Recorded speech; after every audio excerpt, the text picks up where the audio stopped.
नमस्कार, मैं हूं श्री नारायण तिवारी और आप देख रहे हैं नेशनल न्यूज।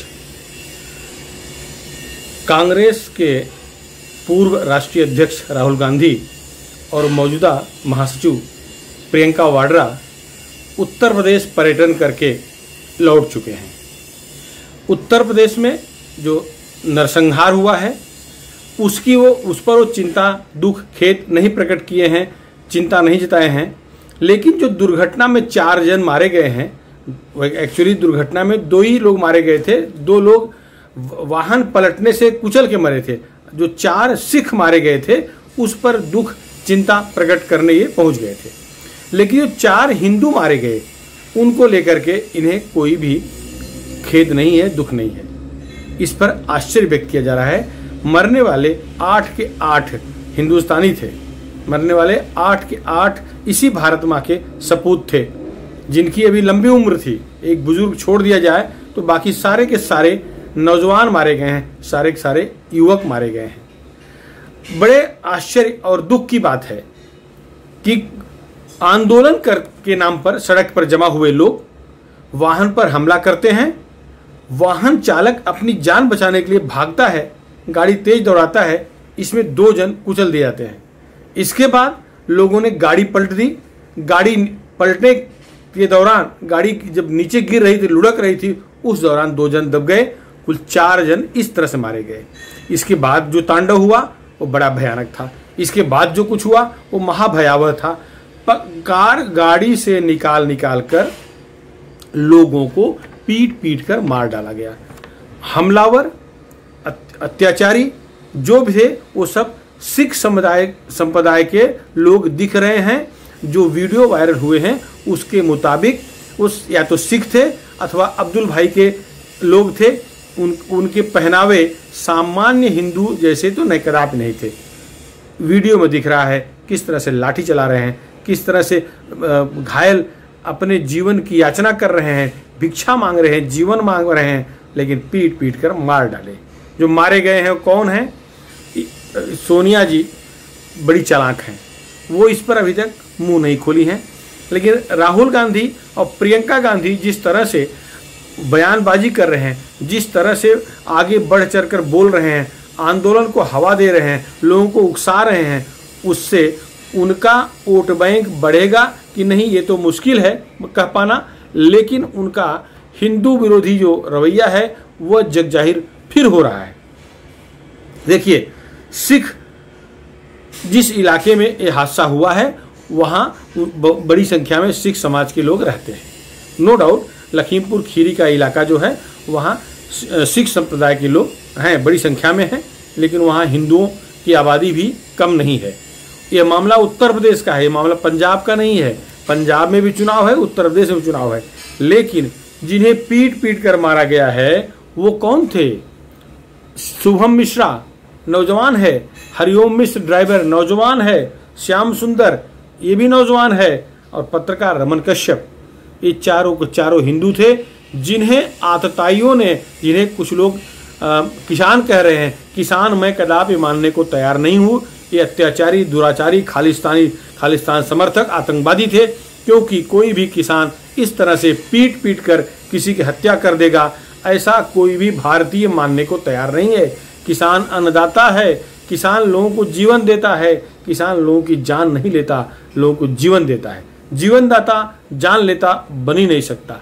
ये तो सब जान लेता थे, ये सब जान लिए हैं, मार डाले हैं। अभी कोई भी जो मांग राहुल गांधी, प्रियंका वाड्रा कर रही हैं, इन्हें मांग करना चाहिए सभी हत्या करने वाले लोगों को, सभी आरोपियों को गिरफ्तार करें, सब पर कार्रवाई हो। लेकिन नहीं, ये मांग क्या कर रहे हैं? ये मांग कर रहे हैं जो कार चालक था, जिसने कार भेजा था, जिसने गाड़ी भेजा था, इनका कथित आरोप है किसी ने प्रेरणा दिया था, सुपारी दिया था कि जाओ कुचल के मार डालो। ऐसे लोगों को गिरफ्तार करो, ऐसे लोग कार्रवाई करो। ऐसी मांग राहुल गांधी, प्रियंका वाड्रा व अन्य सुरजेवाल जैसे लोग कर रहे हैं। वो उन्हें सुपारी कोई दिया था कि नहीं, ये बताने के लिए जिंदा नहीं ड्राइवर मारा गया है, यही लोग पीट पीट के मार डाले हैं। लेकिन जो पीट पीट कर मारते समय के वीडियो हैं, जिनमें दिख रहा है कि सिख लोग, जिनमें दिख रहा है कि विशिष्ट पहनावे वाले नौजवान लोगों को मार रहे हैं, वीडियो में दिख रहा है, उन पर कार्रवाई करने की मांग नहीं कर रहे हैं। यह सबसे बड़े दुख की बात है और ये इनका वोट बैंक एकदम से खिसक जाएगा। यह बात इनके कांग्रेस के जो नेता हो समझ रहे हैं, फिर भी अबोध बालक राहुल गांधी के दिमाग में यह बात घुस नहीं रही है। मरा है कौन? शुभम मिश्रा, हरिओम मिश्रा और श्याम सुंदर, तीनों के तीनों सवर्ण हैं, सब जो सभी हिंदू हैं और राजनीति करने के लिए उत्तर प्रदेश में जहां से भाग गए हैं राहुल गांधी, वायनाड चले गए हैं, वहां फिर राजनीति करने पहुंच गए हैं। समझ नहीं पा रहे हैं कि पश्चिमी उत्तर प्रदेश इनके साथ कभी नहीं था, कांग्रेस के साथ कभी नहीं रहा। वह हमेशा एक कांग्रेस विरोधी लहर का ही अनुगामी प्रभाग क्षेत्र रहा है। सिखों के मन में जो एक नफरत कांग्रेस के प्रति भरी हुई है, उसे दूर करने की जितनी कोशिश कर रहे हैं, उससे उतनी ही नफरत बढ़ती जा रही है। कांग्रेस की दोगली नीति को सिखों ने बड़े प्यार से, बहुत ही नजदीक से देखा है। 84 के सिख विरोधी दंगे में किस तरह से सिखों को दिल्ली में घरों से निकाल कर जिंदा जलाया गया है, मार डाला गया है, दसों हजार सिख मारे गए हैं। क्या यह भूल जाएंगे सिख? क्या इनके पर्यटन के कारण सिखों के मन में हमदर्दी आ जाएगी? अरे यह दुर्घटना थी जो लखीमपुर खीरी में हुई है, दुर्घटना है, जांच में सब स्पष्ट हो जाएगा। जिस मंत्री के बेटे को आरोपी बनाने की कोशिश की जा रही है, अजय मिश्र तो वहां थे ही नहीं, आशीष मिश्र भी कार्यक्रम स्थल पर थे, मतलब दुर्घटना स्थल पर थे ही नहीं, लेकिन राजनीतिक षड्यंत्र के दबाव के चलते पुलिस को एफआईआर लेना पड़ा है, 302 का मुकदमा दायर करना पड़ा है, जिसमें आशीष को आरोपी बनाया गया है।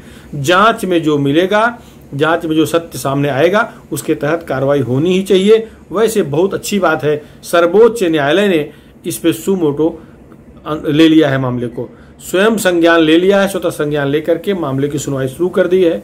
एक दिन बाद उत्तर प्रदेश सरकार से सारा विवरण मांगा है, कितने आरोपी पकड़े गए हैं, कौन कौन आरोपी हैं, सब मांगा है। ये अच्छी बात है। लेकिन जो किसान आंदोलन चल रहा था, सर्वोच्च न्यायालय से उम्मीद की जानी चाहिए कि उस पर भी सर्वोच्च न्यायालय सुमोटो यदि संज्ञान ले लिया होता या स्वतः संज्ञान ले लिया होता तो शायद ये स्थिति न बनती। सर्वोच्च अदालत सर्वोच्च है, उस पर कमेंट करने का अधिकार किसी को नहीं है। मैं कदाप कमेंट नहीं कर रहा हूं, लेकिन इच्छा प्रकट कर रहा हूं कि जिस तरह से 9-10 महीने से दिल्ली को बंधक बना के रखा है आंदोलन के नाम पर इन आतंकवादियों ने, इन्हें मैं आतंकवादी जानबूझ कर रहा हूं कि जो दहशत फैलाए, जो गुंडागर्दी करे, जो लोगों को जीना हराम कर दे, वो आतंकवादी ही कहा जाना चाहिए। इन लोगों ने दिल्ली वालों को जीना हराम कर दिया है, दिल्ली वालों को लाइफ को एकदम बर्बाद कर दिया है, इसलिए सब आतंकवादी हैं। इसमें यह सच है कि बड़े पैमाने पर खालिस्तानी समर्थक सिख हैं और ये बात सब जान रहे हैं और इनको पैसा विदेश से आया है, ये भी सब जान रहे हैं। यदि आंदोलन समय रहते सर्वोच्च न्यायालय के आदेश पर रुक गया होता, बंद हो गया होता, तो जो लखीमपुर खीरी में हुआ वह वारदात कदापि न होती, ये टाली जा सकती है। जो इनपुट पुलिस का है उसके मुताबिक ये लोग चाह रहे थे जो 26 जनवरी कांड के बाद पुलिस को गोलीकांड करना पड़ता, पुलिस को गोलियां चलानी पड़ती, इसमें सैकड़ों लोग मरते। बस यही इनकी रणनीति, यही इनका षड्यंत्र का हिस्सा था। ये मरने के लिए उतरे आए थे, मरना चाहते थे, जिससे कि भारत में अव्यवस्था फैले, भारत में आतंकवाद नए सिरे से पनपना शुरू हो जाए। खालिस्तानी आंदोलन जिसे भारत सरकार ने दबा दिया है, वो किसी न किसी रूप में फिर से फन उठाना शुरू किया है। आज फिर आवश्यकता है खालिस्तानी मूवमेंट को कुचलने की।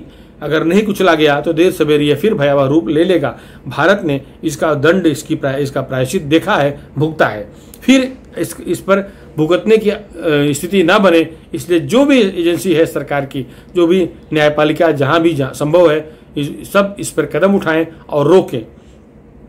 सच है कि लखीमपुर खीरी में दलजीत सिंह, गुरविंदर सिंह, लक्षत्र सिंह, लवप्रीत सिंह का मरना दुखदायक है, दुखद है। नौजवान थे सब, इन्हें मरना नहीं चाहिए था। घायल अगर थोड़े से हो गए होते तो आज कम से कम अपनी बात बता सकते कि घायल कैसे हुए, लेकिन बेचारे मारे गए। अभी क्यों मारे गए, कैसे मरे, ये विवेचना का सवाल है, विवेचना हो रही है, पुलिस जांच में ये बात सामने आएगी। लेकिन राजनीति करने, जिस तरह से पर्यटन करने कांग्रेस के राहुल गांधी, प्रियंका वाड्रा पहुंची हैं या सुरजेवाल, इन सब पर आश्चर्य हो रहा है कि उत्तर प्रदेश में केवल 2-3 जिलों में सिख समाज के लोग हैं, बाकी सारे जिले हिंदू है, बहुल क्षेत्र हैं, हिंदू हैं। तो अगर यहाँ उनको वोट बैंक की लालच दिख रही है पंजाब के चक्कर में, तो बाकी सब हाथ से चला जाएगा। इस बात पर भी इन्हें गौर करना चाहिए। जिस तरह से ब्राह्मण की राजनीति मायावती करना चाह रही हैं, समाजवादी पार्टी करना चाह रही है, जैसे इन लोगों को मृतकों के नाम मालूम पड़े, जैसे इन लोगों को नाम मालूम पड़े कि जो मरे हैं वो ब्राह्मण समाज से हैं, सवर्ण हैं, एक पत्रकार भी मारा गया है इन्हीं सिखों के आतंकवाद के चलते, तो वो लोग अपना मूवमेंट, अपना आंदोलन स्थिर कर लिए, थोड़ा स्लो कर लिए। वो लोग चालाक निकले, लेकिन राहुल गांधी तो अपने सनक में रहते हैं, अपने मूड में रहते हैं, किसी की सुनते कहाँ हैं, चाहे जो परिणाम हो। खैर, ये 2 मुख्यमंत्रियों को लेकर के दौरे पे गए थे, एयरपोर्ट पे नौटंकी किए। छत्तीसगढ़ के मुख्यमंत्री भूपेश पटेल हों या पंजाब के मुख्यमंत्री चन्नी जी हों, इन दोनों को साथ में रख करके मुख्यमंत्री को जो कवच मिलती है उस आधार पर कवच लेने का प्रयास किए। घटनास्थल पर गए, लोगों से मिले, मारे गए लोगों से सहानुभूति प्रकट किए। ये सही है, करना भी चाहिए, लोकतंत्र है, हर एक को अधिकार है। लेकिन ये भूल गए कि जो कांग्रेस शासित राज्यों में हादसे होते हैं, दुर्घटनाएं होती हैं, अगर वहाँ 2-2 दर्जन मुख्यमंत्री भाजपा या उनके मित्र पक्षों के हैं, अगर ये पहुंचना शुरू करेंगे तो कितना उड़न खटोला एक वारदात के स्थल पे आएगा, तो वो संभाल पाना उस राज्य के बस का नहीं होगा, संभाल पाना वह राज्य के बस का नहीं रहेगा। ऐसी स्थिति में क्या होगा? इनके पास गिन चुन के 3 राज्य हैं, छत्तीसगढ़ है और पंजाब है। राजस्थान के मुख्यमंत्री को नहीं लाए, छत्तीसगढ़ के मुख्यमंत्री अपने दिन गिन रहे हैं, उनका कभी पत्ता कट सकता है, क्योंकि टी.एस. सिंहदेव का 2.5 साल वाला जो दावा है वो सामने खड़ा है। राहुल गांधी ही उन्हें आश्वासन दिए थे, अगर सिंहदेव को मुख्यमंत्री नहीं बनाएंगे तो उनका बागी रुख बगावत के मार्ग पर चला देगा उन्हें। उनके साथ 40 विधायक कम से कम कांग्रेस के हैं और 15 विधायक भाजपा के का समर्थन उन्हें मिल सकता है, जिसमें उनका मुख्यमंत्री बनना अटल है, कोई नहीं रोक सकता। तो ऐसे भूपेश बघेल को ले गए थे। चन्नी जी पंजाब के मुख्यमंत्री बनाए गए हैं, 3-4 महीने बाद पंजाब का चुनाव है, इसके बाद वहां कांग्रेस आने वाली नहीं है, तो कांग्रेस के अंतिम मुख्यमंत्री के रूप में मान लीजिए वो पहुंचे हैं, तो वो उनको साथ ले गए थे। ऐसे 2 टेम्पोररी मुख्यमंत्रियों के साथ दौरा किए। खैर, संवैधानिक पद बैठे मुख्यमंत्री हैं, टेम्पोररी कहना भी ठीक नहीं है, लेकिन जब तक है तो मुख्यमंत्री रहेंगे। राजस्थान के मुख्यमंत्री लाए नहीं। पंजाब हाथ से जा रहा है, चुनाव के बाद नहीं लौटेगा। टी.एस. सिंहदेव मुख्यमंत्री बनने जा रहे हैं, बनेंगे, कोई टाल नहीं सकता। छत्तीसगढ़ की स्थिति है, तो 2 राज्य इनके हाथ से गए। रही बात राजस्थान की, तो पायलट की जितनी उपेक्षा की जा रही है, जितना डिले किया जा रहा है उनको पद देने में, उतना ही कांग्रेस का सफाया और स्पष्ट होता जा रहा है और क्लियर होता जा रहा है। कांग्रेस पंजाब ही नहीं, छत्तीसगढ़ ही नहीं, राजस्थान में भी अंतिम सांस ले रही है, इसमें कोई 2 राय नहीं है। ऊपर से अब राहुल गांधी पर का जो कदम उठाया जा रहा है, उत्तर प्रदेश में उठाया है, उस ऊपर से उस पर सवाल पूछा जा रहा है कि क्या जब ऐसे हादसे, ऐसी वारदातें, लाठीचार्ज की वारदातें छत्तीसगढ़ में अथवा राजस्थान में होती है, तो क्या ये भाई बहन वहाँ जाते हैं? नहीं जाते। क्या अन्य राज्यों के मुख्यमंत्री जाते हैं? नहीं जाते। नेता लोग जाते हैं, लेकिन मुख्यमंत्री, संवैधानिक पद बैठे व्यक्ति, जब तक कोई विशिष्ट ये ना हो, विशिष्ट प्रकार की बात ना हो, नहीं जाते। अब आश्चर्य यह है कि बंगाल में क्या हुआ है। बंगाल में नरसंहार हुआ, हिंदुओं की बहुत बड़ी संख्या में हत्याएं हुई है, वहाँ पर हिंदुओं में भी दलित मारे गए हैं, लेकिन पिकनिक मनाने राहुल गांधी, प्रियंका वाड्रा नहीं गए। कश्मीर में गुरुवार के दिन 3 लोग मारे गए, आतंकवादियों ने मार डाला। होना चाहिए कि तुरंत इन दोनों भाई बहनों को अपने जो बचे खुचे मुख्यमंत्रियों को लेकर पहुंच जाएं, वहां भी पहुंचे तो भी कम से कम सर्वधर्म संभाव दिखेगा कि उनको अगर मारने वाले वहां मुसलमान हैं, आतंकवादी मुसलमान हैं, तो वो वहां भी पहुंचे हैं। यहाँ लखीमपुर में जो हुआ है, इसमें 2 गुट हैं, दोनों आपसी मारामारी में, राजनीतिक संघर्ष में मारे गए हैं। यहाँ तो पहुंच गए, यहाँ तो बीजेपी की सरकार है, पहुंच गए। कश्मीर में कोई सरकार नहीं है। कश्मीर का पूरा पाप जो है महबूबा का है, या फिर वहाँ जो भी सत्ता जिनकी रही है उनका है, वहाँ नहीं जा रहे हैं। इससे ये जो बची कुछ साख है अपनी, वो खत्म कर रहे हैं। कांग्रेस के ऐसे व्यक्ति जो अध्यक्ष का पद नहीं संभाल सकते, जो कोई जिम्मेदारी नहीं ले सकते, वो दूसरों को सीख देने जाते हैं। इस पर सबके सब आश्चर्य में हैं, और जो बची कुछ साख थी वो इनकी नौटंकी से कांग्रेस की खत्म हो रही है। उत्तर प्रदेश में तो कोई अवसर नहीं दिख रहा है कि इन्हें कुछ मिलेगा। हाँ, प्रियंका वाड्रा को मुख्यमंत्री बनाने की कोशिश चल रही है, मुख्यमंत्री को उम्मीदवार घोषित करने की कोशिश चल रही है। यदि ऐसा कांग्रेस करती है तो और भी नुकसान कर लेती है। 2-4 सीट बढ़ जाएगी हो सकता है, लेकिन उनको इतनी सीट मिलेगी नहीं, तो एक तरह से उनका तुरुप का पत्ता भी इसी में खत्म हो जाएगा। इसका खामियाजा कांग्रेस को भुगतना ही पड़ेगा। कांग्रेस के लिए ये नुकसान का सौदा होगा। खैर, निर्णय लेने की स्थिति में कोई नहीं है। सबके जो सलाहकार हैं अनोखे हैं, एकदम अपने हिसाब से हैं। कन्हैया कुमार से वामपंथी भी आ गए हैं, जो बच्ची खुची इनकी नैया जो तैर रही थी उसे वो डुबा देंगे, डुबाने के उद्देश्य से आए होंगे। फिलहाल इस मुद्दे पे इतना ही। आपको हमारा वीडियो कैसा लगा, पसंद आया हो, इसे अपने मित्रों में शेयर करें। और हाँ, अगर आप राष्ट्रवादी विचारधारा के हैं तो हमारे नेशनल न्यूज़ चैनल को सब्सक्राइब करके जन जन तक पहुँचाएँ, जिससे कि आपको सब्सक्राइब करेंगे तो आपको सारी की सारी सूचनाएं समय समय पर मिलती रहेंगी। धन्यवाद।